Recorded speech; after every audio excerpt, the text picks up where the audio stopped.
For an American president who's already sowed division throughout the country, sport became his latest battleground. The comments made by Donald Trump on Friday night in Alabama continue to echo through the country's two most watched sports leagues. Wouldn't you love to see one of these NFL owners, when somebody disrespects our flag, to say, get that son of a off the field right now, out, he's fired. Trump was attacking NFL players who have been kneeling during the national anthem to protest racial injustice. Then on Saturday morning, he disinvited NBA star Stephen Curry to the White House on Twitter.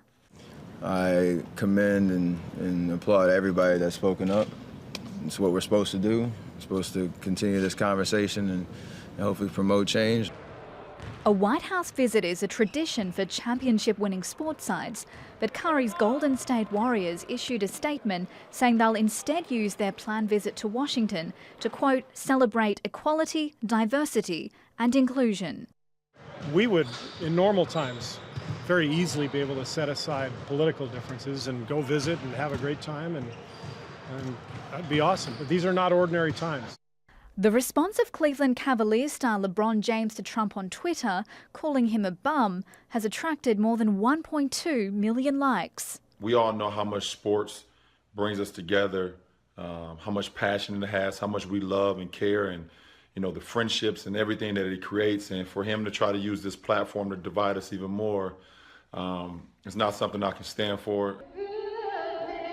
On Saturday, Oakland Athletics catcher Bruce Maxwell became the first Major League Baseball player to kneel during the national anthem. The way I did it was to symbolize the fact that I'm kneeling for a cause, but I'm in no way or form disrespecting my country or my flag. There are 7 NFL owners who each donated $1 million to Trump's presidential campaign. But along with the league and the Players Association, several clubs issued statements on Saturday critical of his comments. Trump, though, saved his 3rd tweet of the day on the issue for the league's commissioner. Roger Goodell of NFL just put out a statement trying to justify the total disrespect certain players show to our country. Tell them to stand. There are 14 NFL games scheduled for Sunday. How many of those players choose to kneel will now be the focus. Elise, Holman, Al Jazeera.